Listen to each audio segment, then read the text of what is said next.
അരുൺ ബ്രോയുടെ ഇപ്പോഴത്തെ ഈ ഒരു ലൈഫ് എങ്ങനെയാണ് ഫീൽ ചെയ്യുന്നത്? ഈ ഒരു ലൈഫ് സ്റ്റൈല്, ഇപ്പോഴുള്ള ഈ ഒരു ജീവിതം, 25-ലുള്ള ഈ ഒരു ലൈഫ്. ഇനിയും കുറേ അധികം എക്സ്പാൻഷൻ വേണമെന്നുള്ളതും അതിനെപ്പറ്റി മാത്രം ചിന്തിച്ചുകൊണ്ടിരിക്കുകയാണ് കറൻലി. ആളുകളൊക്കെ ഇപ്പൊ എങ്ങനെയാണ് നോക്കിക്കാണുന്നത്? വീട്ടിന് ആദ്യം പറഞ്ഞിട്ടുണ്ടായിരുന്നു ഒരുപാട് ഇൻസൾട്ട് കാര്യങ്ങളൊക്കെ കിട്ടിയിട്ടുണ്ടായിരുന്നു, കൂടെ നിന്നിട്ടുണ്ടായിരുന്നവർ പോലും വിശ്വസിക്കാത്ത സിറ്റുവേഷൻ വന്നിട്ടുണ്ടായിരുന്നു എന്നുള്ളത്. വീട്ടുകാരുടെ കാര്യം എന്ന് പറയുമ്പോഴത്തേക്ക് ഡെഫിനറ്റ്ലി അവർ നമ്മുടെ നല്ലതിന് വേണ്ടി തന്നെയാണ്. കാരണം അവർ നോക്കുമ്പോൾ ആരും പോകാത്തൊരു പാത്താണിത്, ഇല്ല റെയറായിട്ട് പോകുന്നൊരു പാത്താണ്. ഇവിടെ എൻ്റെ മകൻ പോയി കഴിഞ്ഞ് കഴിഞ്ഞാൽ അവിടെ സക്സസ് ആയി തീരുമോ, ഇല്ലെങ്കിൽ അവൻ്റെ ഭാവിക്ക് ഇതൊന്നുമല്ലാതായി പോകുമോ എന്നൊരു ചിന്തയായിരുന്നുള്ളത്. കാരണം എൻ്റെ ബ്രദർ ലോക്കോ പൈലറ്റാണ്, സോ മാരീഡുമാണ്. സോ ഇവർ അവർ സെറ്റിൽഡാണ്. അപ്പം ഞാനൊന്നുമായി തീരത്തില്ലേ എന്നൊരു ചിന്തയിലോട്ട് ഡെഫിനറ്റ്ലി പേരൻസിന് വരുമല്ലോ. അതുകൊണ്ട് ഉള്ള റെസ്ട്രിക്ഷൻസും കാര്യങ്ങളും ആയിരുന്നു. എന്നാൽ ഈ ഒരു സെർട്ടൻ ലെവലിൽ എത്തിക്കുകയും സക്സസ് ആയി കഴിയുകയും ചെയ്തപ്പോഴത്തേക്ക് അവർ പേഴ്സണലി ഇപ്പോൾ റിലേറ്റീവ്സിനെ വിളിച്ച് പറയും, ഓക്കെ ഇവൻ നല്ല രീതിയിൽ ചെയ്യുന്നുണ്ട്, ഇന്ന രീതിയിൽ പോകുന്നുണ്ട്, ഇന്ന കാര്യങ്ങൾ ചെയ്യുന്നുണ്ട് എന്ന് എടുത്ത് തന്നെ പറയുന്നുണ്ട്. ദെൻ ബാക്കിയുള്ള ഫ്രണ്ട്സ് എല്ലാം ഇപ്പോൾ പറയുന്നുണ്ട്, ഓക്കെ നീ അന്ന് പറഞ്ഞ് കേട്ടാൽ മതിയായിരുന്നു, നിൻ്റെ കൂടെ പഠിച്ചാൽ മതിയായിരുന്നു, ഇല്ലെങ്കിൽ അത് ചെയ്താൽ മതിയായിരുന്നു, ഇപ്പോൾ എനിക്ക് അറ്റ്ലീസ്റ്റ് ഈ ജോലിയുടെ പുറകെ നിൽക്കേണ്ട ആവശ്യം വരത്തില്ലായിരുന്നു എന്ന് പറയുന്നുണ്ട് പലരും. ഒരു 20s ഒരു പയ്യൻ എന്ന നിലയ്ക്ക് ഒരു സാധാരണ ഒരു 20s ഒരു വ്യക്തിയുടെ ചിന്താഗതി 20, 21, 22 ആ ഒരു ഏജിലൊക്കെ ആവുന്ന സമയത്ത് girl friend, social media, WhatsApp status, work എന്നുള്ള രീതിയിലായിരിക്കും പോകുന്നുണ്ടാവുക. പക്ഷേ ബ്രോ അതിൽ നിന്ന് എൻറ്റയർലി ഡിഫറെൻ്റ് ആയിട്ടുള്ള ഒരു പാറ്റേണിലാണ് വന്നിട്ടുള്ളത്.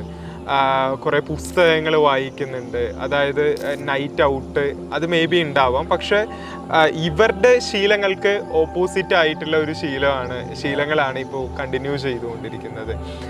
സോ ഇതിന് ഒരു മോട്ടീവായത് എന്താണ്? വീട്ടിൽ നിന്നുള്ള ആ ഒരു സപ്പോർട്ടാണോ, അതോ ബ്രോയ്ക്ക് തുടക്കം തന്നെ വേറെ എന്തെങ്കിലും എക്സ്റ്റേണലി കിട്ടിയ മെന്റേഴ്സിന്റെ ഭാഗത്ത് നിന്ന് കിട്ടിയ? അല്ലായിരുന്നു, ഞാൻ 10 വരെ നമ്മളെല്ലാവരും പഠിക്കുന്നു, 10th +1 +2 എന്ത് കോഴ്സ് വേണം എടുക്കുന്നുണ്ട്, പഠിക്കാനൊക്കെ ഓക്കെ ആയിരുന്നു, ഓക്കെ ഫൈൻ പാസ്സായി പോകും, ദാറ്റ്സ് ഇറ്റ്. സോ അങ്ങനെ ആയിരുന്നപ്പോഴത്തേക്ക് അതൊന്നും എനിക്ക് ഇൻട്രസ്റ്റ് അല്ല. വീട്ടുകാർ പറയുന്നു പഠിക്കണം, പാസ്സാകണം, ഇല്ല ചീത്തപ്പേരാണ്, നാണക്കേടാണെന്നുള്ളത് കൊണ്ട് മാത്രം ചെയ്തു പോകുന്നൊരു കാര്യമായിരുന്നു. പക്ഷെ ഞാൻ ബിസിനസ് ചെയ്യാൻ തുടങ്ങിയപ്പോഴത്തേക്ക് എനിക്ക് ഇൻട്രസ്റ്റിംഗ് ആയി തുടങ്ങി. അതായത് ഞാൻ വർക്ക് ചെയ്യുമെന്ന് എനിക്ക് തോന്നുന്നില്ലായിരുന്നു. ട്രേഡ് ചെയ്യാൻ തുടങ്ങിയപ്പോഴൊക്കെ ഞാൻ ബുക്സ് ഇരുന്ന് പഠിക്കുന്നു, ഞാനിരുന്ന് ട്രേഡിങ് കോഴ്സസ് ഇരുന്ന് രാവിലെ 3 മണി 4 മണി വരെ ഇരുന്ന് പഠിക്കുന്നു, സ്വയമേ പഠിക്കുന്നു. ഞാൻ അറിയുന്നില്ല ഇത്രയും ആയി സമയം എന്നുള്ളത്. 2 ദിവസമൊക്കെ കണ്ടിന്യൂസ് ആയിട്ട് ഇന്ന് ഉറങ്ങാതിരുന്ന് പഠിച്ചിട്ടുണ്ട്. പിന്നീടാണ് ലൈക്ക് ഡൗൺ ആകുന്നുണ്ട്, ബട്ട് കോഫി ഇൻടേക്ക് ചെയ്തുകൊണ്ടിരുന്നു, ലൈക്ക് എക്സ്പ്രസോസ് ഇങ്ങനെ ഇൻടേക്ക് ചെയ്തുകൊണ്ടിരുന്നു. പഠിക്കണം, അത് മനസ്സിലാക്കണം, ആ ഒരു എൻതൂസിയാസ്റ്റിക് ആയിട്ട് വർക്ക് ചെയ്യാൻ തുടങ്ങി, ലൈക്ക് ലേൺ ചെയ്യാൻ തുടങ്ങി. എനിക്ക് ഞാൻ വർക്ക് ചെയ്യാനേ തോന്നിയിട്ടില്ലായിരുന്നു. അപ്പോൾ എനിക്ക് റിസൾട്ട് കിട്ടി അവിടെ. അപ്പോൾ എനിക്ക് മനസ്സിലായി ഇതാണ് ലൈഫ്, ഇതല്ല എന്നുള്ളത്. 1% ക്ലബിലോട്ട് എത്തുക എന്നുള്ളത് അത്ര ഈസി അല്ല. അവിടെ എത്തിച്ചേരണമെന്നുണ്ടെങ്കിൽ ഈ ഒരു മെത്തേഡിൽ, ഈ ഒരു രീതിയിൽ എൻ്റെ ഡ്രീംസ് എത്തണമെങ്കിൽ ഇങ്ങനെ പോയാൽ എത്തിച്ചേരാൻ പറ്റുമെന്ന് അന്ന് എനിക്ക് മനസ്സിലായി. പിന്നെ ഞാൻ ആ ഒരു പാത്ത് വിട്ടില്ല, കണ്ടിന്യൂ ചെയ്യാൻ തുടങ്ങി. എസ്പെഷ്യലി കുറേ അധികം റൊട്ടീൻസ് കൊണ്ടുവന്നു ലൈഫിൽ. രാവിലെ എണീക്കാൻ തുടങ്ങി, ബുക്ക് വായിക്കാൻ തുടങ്ങി. കാരണം സയൻറ്റിഫിക്കലി പ്രൂവൺ ആണ്, നമ്മൾ രാവിലെ എണീറ്റ് കഴിഞ്ഞാൽ ഉടനെ ഫസ്റ്റ് ഒരു 1 to 2 hours എന്താണോ നമ്മളത് ചെയ്യുന്നത്, അതായിരിക്കും നമ്മുടെ അന്നത്തെ ദിവസം മുഴുവൻ പോകുന്നത് എന്നുള്ളത്. എല്ലാവരും ചെയ്യുന്നത് എന്താണ്? രാവിലെ എണീറ്റ് ഉടനെ എത്ര പേര്, 99% ആൾക്കാരും ചെയ്യുന്നത് നേരെ ഫോൺ എടുക്കും, നോട്ടിഫിക്കേഷൻസ് കണ്ടിന്യൂ ചെയ്തുകൊണ്ടിരിക്കും. ഞാനും ചെയ്തുകൊണ്ടിരുന്ന ഒരാൾ തന്നെയാണ് കേട്ടോ. പക്ഷേ ലേറ്റർ എനിക്കത് ഐ തിങ്ക് ലൈക്ക് ഏതോ ഒരു ബുക്കിൽ നിന്നോ എന്തോ കിട്ടിയതാണ്. ഫസ്റ്റ് എണീറ്റ് ഉടനെ ഫ്രഷപ്പ് ആവുക, ബുക്ക് വായിക്കുക എന്നുള്ളത്.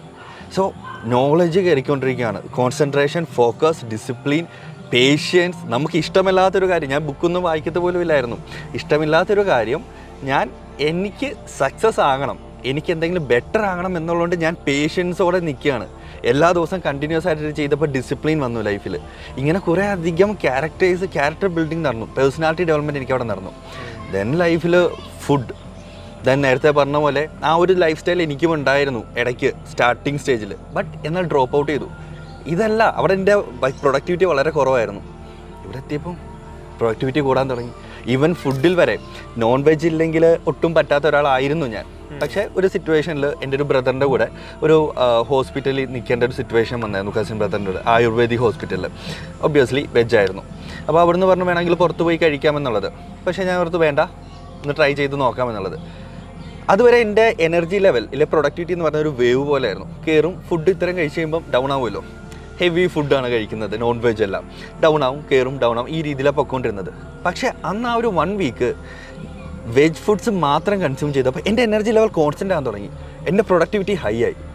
അപ്പോൾ എനിക്ക് മനസ്സിലായി ഇത് നമ്മൾ ഇന്ന രീതിയിലല്ല ചെയ്യേണ്ടത്. ഈവൻ ഫുഡ്സ് വരെ, ഇൻടേക്ക് വരെ നമ്മളത് ഈ രീതിയിൽ വർക്കൗട്ട് ചെയ്യുന്നുണ്ടെന്നുള്ളത്. അതിനനുസരിച്ച് എല്ലാ കാര്യം നോട്ട് ഔട്ട് ചെയ്ത് വർക്കൗട്ട് ചെയ്ത് വന്നതാണിത്. എന്നിട്ട് ഇപ്പോൾ കംപ്ലീറ്റ് വെജിറ്റേറിയൻ. ബട്ട് എന്നാൽ വർക്കൗട്ട് ചെയ്ത് നോക്കിയപ്പോൾ എനിക്കത് യൂസ്ഫുൾ ആണെന്ന് തോന്നിയിട്ടുണ്ട്. ബട്ട് എന്നാൽ നമുക്ക് നമ്മുടെ ഇഷ്ടങ്ങളുണ്ട്. നമ്മൾ എത്രയൊക്കെ സക്സസ്ഫുൾ ആണെന്ന് പറഞ്ഞിട്ടും നമ്മൾ ആ ഒരു പാത്തിൽ നിന്നല്ലാതെ നമുക്ക് ഇഷ്ടമുള്ള കാര്യങ്ങൾ ചെയ്യാൻ പറ്റണമല്ലോ. ഇതൊരിക്കലും എന്നെ ഡീഗ്രേഡ് ചെയ്യുകയോ ഇതെന്നെ ഡീഗ്രേഡ് ചെയ്യുവാൻ തോന്നിയാൽ ഡെഫിനറ്റ്ലി ഞാൻ നിർത്തും. എനിക്കതിൻ്റെ ആവശ്യമില്ല. എനിക്ക് എൻ്റെ ഡ്രീമിൽ എത്താനായിട്ട് എന്താണോ വേണ്ടത് ഞാൻ അത് ചെയ്യും.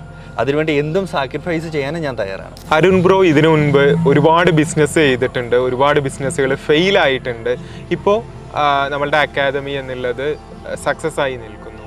സോ ഇതിൽ നിന്നൊക്കെ ലേൺ ചെയ്തിട്ടുള്ള വൺ ബിഗ്ഗസ്റ്റ് ബിസിനസ് ലെസൺ എന്ന് ചോദിക്കുകയാണെങ്കിൽ എന്തായിരിക്കും പറയാൻ പറ്റുക? നമുക്കൊരു ഗോൾ ഉണ്ടെങ്കിൽ അതിന് 100% നമ്മൾ ബിലീവ് ചെയ്യുന്നുണ്ടെങ്കിൽ, അതിന് 100% നമ്മൾ ഒബ്സസ്ഡ് ആണെങ്കിലും പാഷനേറ്റ് ആണെങ്കിലും അതിനുവേണ്ടി വർക്ക് ചെയ്യുക. ഫെയിലിയേഴ്സിനെ അക്സെപ്റ്റ് ചെയ്യാൻ കൂടെ തയ്യാറായി കഴിഞ്ഞ് കഴിഞ്ഞാൽ തീർച്ചയായിട്ടും നമുക്കിത് സക്സസ് ആകാൻ പറ്റും.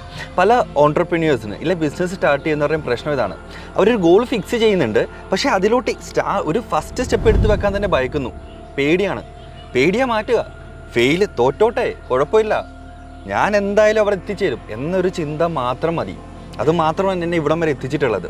വേറെ ഒരു കാര്യം ആണെന്ന് എനിക്ക് പേഴ്സണലി തോന്നിയിട്ടില്ല. ഇപ്പോൾ ഒരു ബിസിനസ് ഒക്കെ ആവുന്ന സമയത്ത് അതിൽ ജസ്റ്റ് നമ്മളുടെ ഒരു പാഷൻ എന്നുള്ളത് മാത്രമല്ലാതെ അതിനൊരു ബിസിനസ് ലെവലിലേക്ക് കൊണ്ടുവരുന്ന സമയത്ത് ടീം ബിൽഡിങ്, പ്രോപ്പറായിട്ടുള്ള ടീം ബിൽഡിങ്, പ്രോപ്പറായിട്ടുള്ള സിസ്റ്റം ബിൽഡിങ്, അങ്ങനെയുള്ള കാര്യങ്ങളൊക്കെ സെക്കൻഡറി ആയിട്ട് വരുന്നുണ്ട്.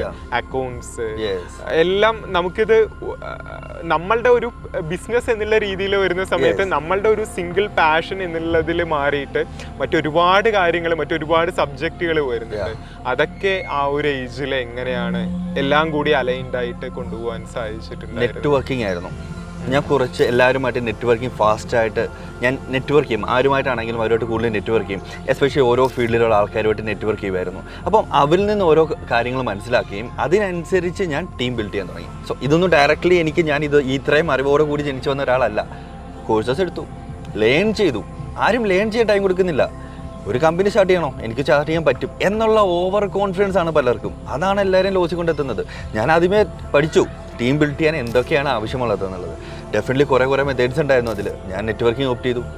ലൈക്സ് ഇപ്പം ഞാൻ പഠിച്ചു വന്ന എൻ്റെ അക്കാഡമിക് ബേസിസിൽ എനിക്കുണ്ടായിട്ടുള്ളൊരു ഗുണം ഇതാണ്. അതായത് പഠിച്ചു കഴിയുമ്പോൾ ഇവിടെ എനിക്ക് കുറേ അധികം ഫ്രണ്ട്സ് ഉണ്ട്. ഈ ഫ്രണ്ട് സർക്കിളിൽ പലരും എഞ്ചിനീയേഴ്സാണ്, ചിലർ ഡോക്ടേഴ്സാണ്, ചിലർ അക്കൗണ്ട് സെക്ഷൻ നോക്കുന്നവരാണ്, അഡ്വക്കേറ്റ്സ് ഉണ്ട്. ഇതെല്ലാം നമുക്ക് ആവശ്യമുള്ളവരായിരുന്നു. എഞ്ചിനീയറിംഗ് ഫീൽഡ് ആയതുകൊണ്ട് തന്നെ ഡിഫറെൻറ്റ് സെക്ടേഴ്സിൽ മെക്കാനിക്കൽ, ഇലക്ട്രിക്കൽ, സി എസ് എന്ന് പറയുമ്പോൾ തന്നെ ഡെവലപ്പിംഗ് സൈഡ് വരുന്നുണ്ട്, ഡിസൈനിങ് സൈഡ് വരുന്നുണ്ട്. ഇതൊക്കെയാണ് ബേസിക്കലി ഒരു കമ്പനിക്ക് ആവശ്യം വരുന്നത്. ഇതെല്ലാം വരാൻ തുടങ്ങി. ദെൻ പൊട്ടൻഷ്യലി എനിക്ക് പേഴ്സണലി ഞാനൊരു എഞ്ചിനീയർ ആയതുകൊണ്ടാണോ എനിക്കറിയില്ല, ബട്ട് എന്നാൽ എഞ്ചിനീയേഴ്സിന് ഫെയിലിയേഴ്സിനെ കൂടുതൽ ഇഷ്ടപ്പെടാനും പിന്നെ അവർക്കൊരു കപ്പാസിറ്റി ഉണ്ടെന്ന് ഞാൻ ബിലീവ് ചെയ്യുന്നുണ്ട്. കൂടുതൽ എല്ലാവരും വർക്കൗട്ട് ചെയ്തുകൊണ്ടിരിക്കും ലാസ്റ്റ് വരെ. സോ അവരും കുറേ അധികം ആൾക്കാരെ ഞാനുമായിട്ട് ജോയിൻ ചെയ്തു. ഞങ്ങൾ അങ്ങനെ ഒരു ടീമായി മാറുകയാണ് ചെയ്തിട്ട്.